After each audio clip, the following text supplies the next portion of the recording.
Hi, everybody. I'm Dr. Dranitsaris, and welcome to today's episode of Relationships Live featuring the INTP.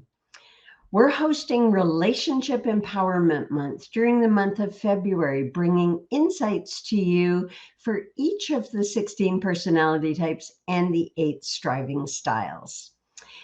By tuning into each of the episodes, you'll find that no two personality types or styles are exactly alike, but you'll get to find out what drives each one of their behaviors, the predominant needs, their emotional needs that must be met in order for them to truly be satisfied in a relationship, how they bond, how they are in romance, and how to have a successful relationship with this style.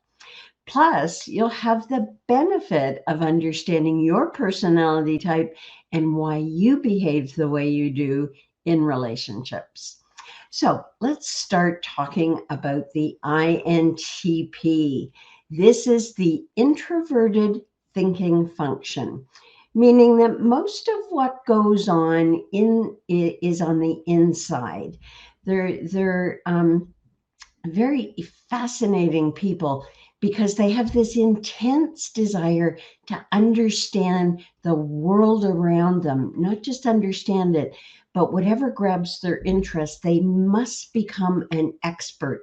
And so they go at things with this unwavering focus, precision, accuracy, and above all, rationality. They have to understand the world so that they can relate to it through their mind. And known for their independent and unconventional approach to life, they do have a bit of a reputation for being both creative and logical. And they have this reputation as well because they're introverted for being quite aloof. People really don't know how to connect with these people. But when you do connect to an ENTP, when you are in a relationship with them, they are incredibly loyal and they will stand up for what they believe in and they will stand behind you if they believe in you, even in the face of opposition. Intellectuals use their mind to experience the world and, of course, experience the people in it. They prefer to live as they choose. They're one of the styles where we say they march to the beat of their own drum. And because of this introverted thinking function, what it does is it pretty much creates its own inner government where it knows what the rules are, and it abides by its own rules. And as we all do this, we think that everybody else is like us.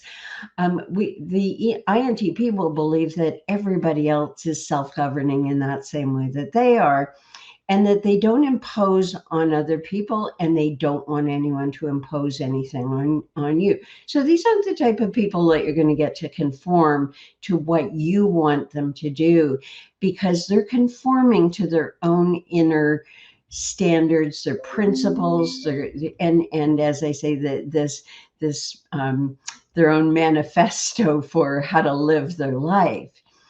They're lifelong learners. That last point's really going to set it up for when I talk about the difficulties one can have in relationships, because you can see as I'm talking about that having that inner governing principle, if somebody has another set of guidelines that they want the INTP to conform to, they're going to have a whole lot of trouble.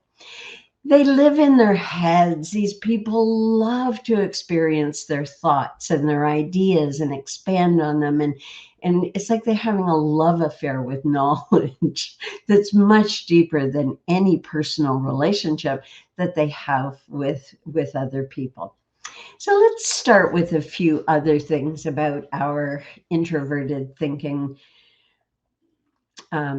perceiving, introverted thinking, extroverted perceiving. Their love affair with knowledge extends to getting to know people through their head in a very rational, intellectual way. We call them in the striving style system the intellectual, and the driving force, their driving appetite is their quest for knowledge, to be really the smartest person in the room. They're incredibly intelligent and with a really sharp focus on rationality. And while they might not be the most emotionally expressive partners, they make up for it by being there. Unfortunately, what it seems like to their partners is that they're there in body, but they're not always there in mind. And so their head might be off solving a problem or thinking about a task or putting a couple of things together in their mind that they brought in some new information and they want to go deeper with it. And so it's like their mind is in a different time zone than their body, a whole different dimension. And their partner can absolutely feel lonely and very alone in this relationship. But you can depend on them to be really direct in conversation, because they really don't spend a lot of time thinking about how they talk, how the message is going to be received. And they don't want to waste a whole lot of time speaking when they could be off somewhere on their own, thinking about things. And so they don't like the superficial pleasantries and the kinds of social interactions that many people engage in. We all do. But because it's not a core skill and a core driver of the INTP personality, they don't invest a whole lot of time in developing their communication skills. And what we've noticed in working a lot in organizations with leaders is that very few INTPs rise to the top of organizations unless they happen to be in IT. Even when they're there, they have a great deal of difficulty communicating their message without sounding harsh or overly direct. People can take the INT's behavior as aggressive and not particularly sensitive. And of course, they'll own that, but they really don't see anything wrong with it, because if they see an issue, they just want to go right to the heart of the issue and talk about it. So the other thing about this being an intellectual, as I say, if they see an issue, they'll address it. That if you're looking for someone who loves a good intellectual challenge or argument, the INTP is the ideal partner for you. They're passionate about challenging ideas because this is a very impersonal style. They're passionate about changing ideas or challenging ideas and perspectives, and they really relish any opportunity to engage in thought-provoking debates with anyone who's up for it.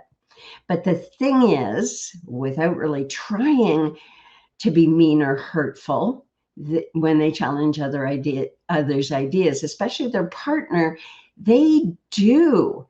And this isn't even talking about one of their bigger challenges where they embarrass their partner, because what they'll do if they're bored in a conversation is they'll say something absolutely outrageous that causes everyone to react to them.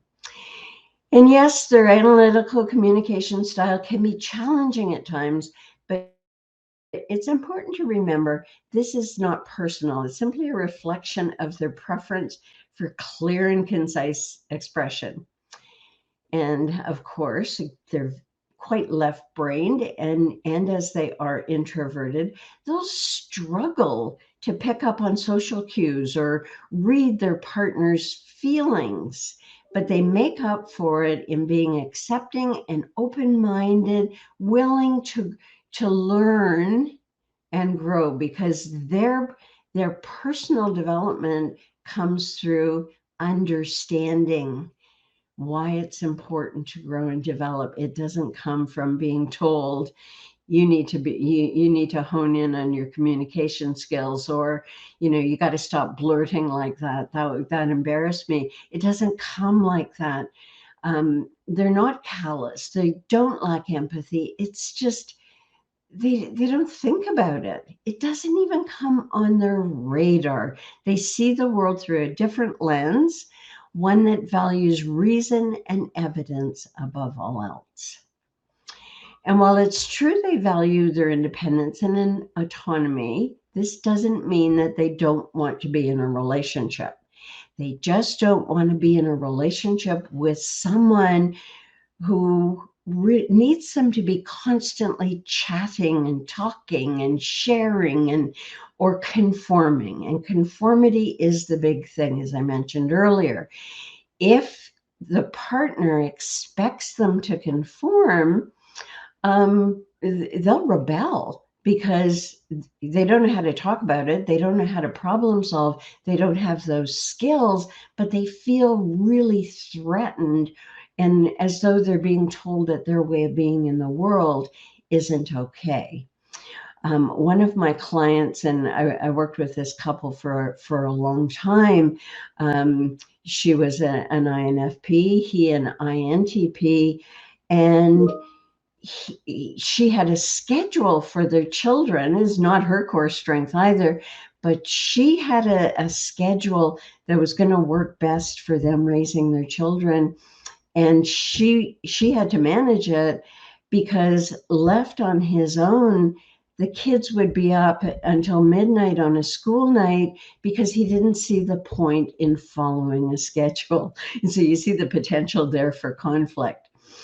So you think about this marching to the beat of your own drum and needing a partner to understand this is a driving force, but at the same time, having to engage the INTP in a way that gets them to adapt at times to the need for building a home and the importance of structure and schedules and absent-minded professor, sure, from time to time, but you can't live like the ghost in the machine, and you can't just live in your head all the time. These can be challenging partners in romantic relationships because on the one hand, they are deeply committed. Their first function, thinking, it's a deciding function. I decide I want you as a partner. That's what we're going to do. Let's move it forward. No need for too much conversation about that. But they struggle to connect in this emotional way, which again can leave their partners feeling quite lonely within the relationship. And you see that with many of the styles, where one is more social and relational and the other is more so in their heads, causing the partner to feel lonely. And instead of talking about this as a, how do we resolve this as an issue so both of our needs are satisfied, let's negotiate so we both get our needs met. What the partner will try and do is fix their INT partner. Of course, this leads to more problems when we believe as a partner that, we're in a relationship where in order for us to be happy, we have to put all of our effort into helping our partner or fixing our partner because they're broken. This is the way the INTP's brain works. It does not mean that they need to be fixed. It simply means that there are functions in their brain that have not been developed. There are skills that have not been developed, and left to their own devices, they will not necessarily develop them on their own. So there's so many wonderful things I can say about the INTP and what they add to the world. And there's lots of reports, and we have it in our book now, Who Are You Meant to Be, which is about the striving style. You'll find all good things about the intellectual style. But if you really want a wealth of information on the INTP, the intellectual, go to our website, nowfixyourrelationship.com. But today in this workshop, we're talking about the challenges for anyone who is struggling in a relationship with an INTP, or for INTPs who would really like to understand themselves. So we'll talk about their bonding style, because if you think about it, we actually don't bond with our thinking function. We bond with our feeling function. It's it's not bonding with our heart. It's in our brain where we bond and become one with another person.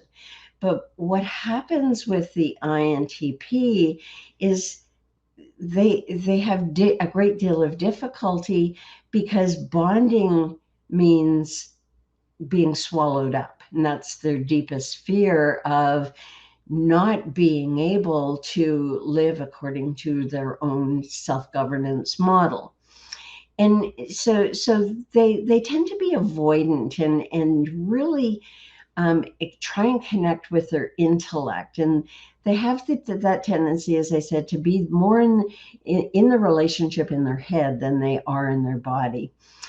They can be somewhere else totally. They have this way of attaching that does leave their partner out of that inner world of ideas and inventions and all of the wonderful things that the INTP can create. But if a partner has more of a need for emotional intimacy, and of course, most people, not all people, believe that as a relationship develops, more intimacy will become deeper. And truly, when we're conscious, healthy relationships do become deeper in terms of two people working together to create a depth of intimacy. But that's not on the agenda of the INTP. That's not what they're looking for. And they can be very emotionally and mentally absent from their partner. And unfortunately, a lot of partners of the INTP take this very personally, as though they're doing something wrong, as though there's something wrong with them, that the INTP isn't expressing their deep love and feelings and sharing themselves with them. It's simply the way they show up in the world. And they have a really hard time expressing the depths of their feelings. It doesn't mean they don't have their feelings, but this is a tough area for them. They just don't pay attention to them. It's not a thought. They have a hard time. The thinking function is all about usefulness and knowledge and what can be proven and known, but they don't necessarily think that there's any value or any use to knowing what you feel. When they learn that there is value to knowing what they feel and what other people feel, they'll go all in, because they'll be right on board learning all about all of the 16 types and the 8 striving styles and the self-protective behaviors and the emotional drivers. And they get it at an intellectual level so that they can use it to achieve their own goals. So if you have the expectation that they come by it naturally and they're just withholding it from you, you need to let go of that notion that it has anything to do with you. They can be so deep in thought that they have no idea what's going on around them, what they're feeling in their body. They can be, in a really hot room and not be aware that they're perspiring, because they've been somewhere else in their head without really, really being engaged in the experience of being human.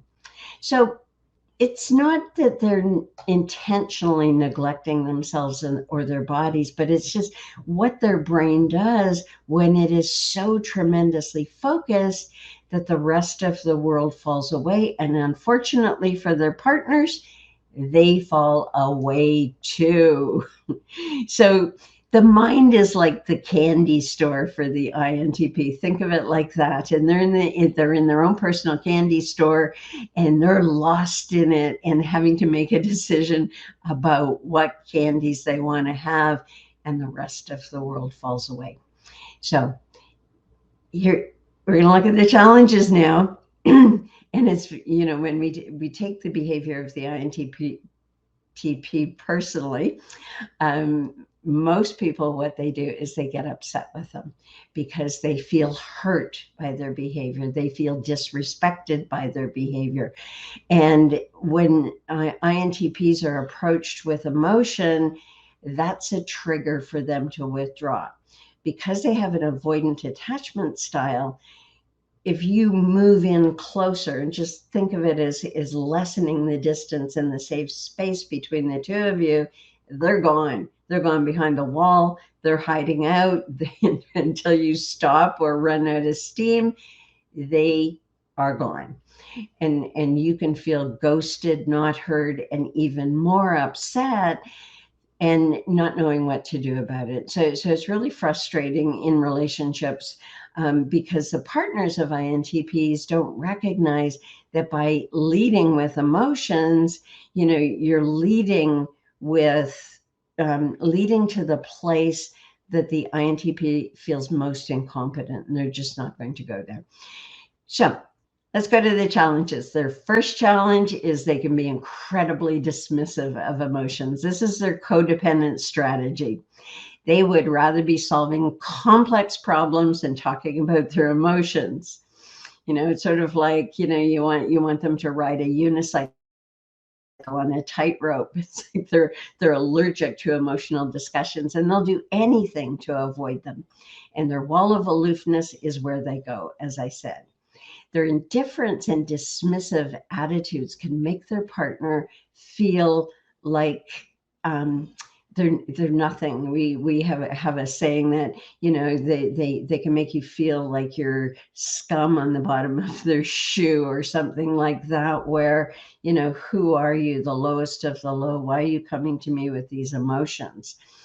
And so they do that as a defensive strategy.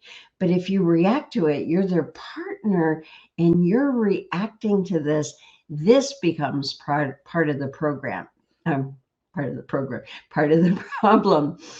The INTP, if you come at them with criticism or emotion, they feel like you're attacking them. Even if you were to say to them, I'm feeling so lonely, you're always, always, always thinking about everything else but me, ghosted. They're gone. And so the approach to them is go through their strengths. You approach them through their head. And you have to be able to park your own emotions in this, even though you're upset and frustrated and you're entitled to be all of those things and feel lonely. You need to be able to take the path of least resistance with them. And even when you feel like you're talking to the wall, it's important you respect their boundaries while encouraging them to step outside their comfort zone and engage in emotional intimacy with you. And it doesn't have to be a long time. It's just like come out for a few minutes. And one of the things that INTPs will do is you'll bring up an issue with them, and you might bring it up logically, and they'll just stare at you. And you don't just let it go. You have to be able to say, can you please comment on that? Do you need a little bit of time to think about your response? Okay, you have 15 minutes. Let's come back and we'll regroup. Don't let the conversation drop with you sharing your feelings or bringing up an issue without coming to some resolution. And make sure you avoid judgment, criticism, or dismissiveness yourself when they do share the feelings, because you can have built up so much resentment that when they finally do share something, a comment like, well, thanks for sharing that with me. I've been trying to get that out of you for months. That is not going to further your cause. So just manage your own emotions effectively. The next challenge is this way that they have of offensively arguing. They're like gladiators in the arena of arguments. They approach discussions like a contact sport. And oftentimes the partner doesn't want to do that. You can come out of a conversation with them feeling really battered, bruised, diminished. And their desire to win the argument can sometimes make them forget about feelings. Of course, that's not hard for them to do because they rarely focus on them anyway. And because their social awareness is not up to, even the average level, they don't think about the impact of their words on others. And they can be so straightforward of criticizing other people's ideas and beliefs. They think they're engaging in a friendly conversation. And other people are going, okay, unfriending this dude or this woman. And they don't know that they're embarrassing their partner sitting there cringing in a social situation because of the INTP's behavior. To an INTP, arguing's like a game of chess, and they don't have that other awareness that they need to make sure that they're not offending anyone. So in your relationship, don't take it personally. It can feel like you're playing a game of verbal dodgeball with them sometimes because they always keep that distance. So make sure you don't argue with them because you're not going to win. Even a simple comment like you have ketchup on your cheek, they can argue that. They might say it's not ketchup, it's tomato sauce. If you say it's only going to be 42 degrees today, they'll check their own weather app and say, no, you're wrong, it's going to be 41. They want accuracy. It's not to make you wrong, it's about them, and they want to self-validate, and that positions them safely in their comfort zone. And while this can be irritating and trigger power struggles, you really do need to make a choice not to jump on inconsequential topics and argue things. Say something like, seems important to you to have that degree of accuracy around the weather rather than making it about you. And if you're in a relationship with an INTP over the long haul, you really do need to develop a thick skin and not take their behavior personally. The third challenge that we have, the final challenge, is their passive aggressive behavior. And again, this idea of this comfortable state behind the wall that keeps them safe. Even something as simple as conforming to a schedule, as in my example earlier, can be rebelled against because they get lost. And it's, sometimes they're being passive aggressive, sometimes they just get lost in their head. But if they are feeling significantly imposed on by too many restrictions or schedules, you can expect them to become passive aggressive. It is their way of letting you know that you've crossed their boundary. And that's what needs to be talked about. It's not a matter of, why can't you ever show up on time, and why can't you do what you agreed to do, and you made a commitment to me and you're never showing up for me. So don't get emotional around this. Boundaries can be very soft, sensitive, and caring. And recognizing that your INTP is feeling threatened when they're using this behavior, but they don't know what they're feeling. They don't know why they act the way they do. So don't bother asking. Just assume your INTP is feeling threatened or they're feeling something, and you need to put yourself in their shoes and say, okay, if that was me, how would I be feeling, so that you can help teach them about their feelings. Say, I think you might be feeling a little bit put upon because you really haven't had much alone time, have you? This is how you behave when you haven't had enough time to yourself. That's the secret of this, you see, is to get to know what their needs are so that you stop reacting to them and start dealing with them, meeting them, and then gently leading them into compliance. Logic, not emotions. That's the way to go with your INTP. These are only challenges. Each personality type has challenges. Some don't sound as attractive as others, or some seem a little more challenging than others. But INTPs make great partners. Again, if you know how to meet their needs and you know how to negotiate to get your needs met as well, not just to give in to them. So if you want to know more about the intellectual striving style, or the INTP, check out their relationship report, or get the intellectual or the striving styles. Sorry, let me rewind. If you want to know more about them, you need to get the toolkit for the INTP. That will let you in on all things INTP. It includes a training video, an interpretation session for the INTP, what it means to have the 4 functions on your squad, and why it organizes itself the way it does in your brain, and those priority of needs. There's so much to be learned about the INTP and all the other 16 personality types. And we're hosting a LinkedIn Live episode for each of the 16 types, as I said earlier. So join us tomorrow. We're going to talk about the ESFP, a very different style, very different flavor to this personality that is social and loves to engage and is easygoing and far less intense than our introverted thinking functioned INTP.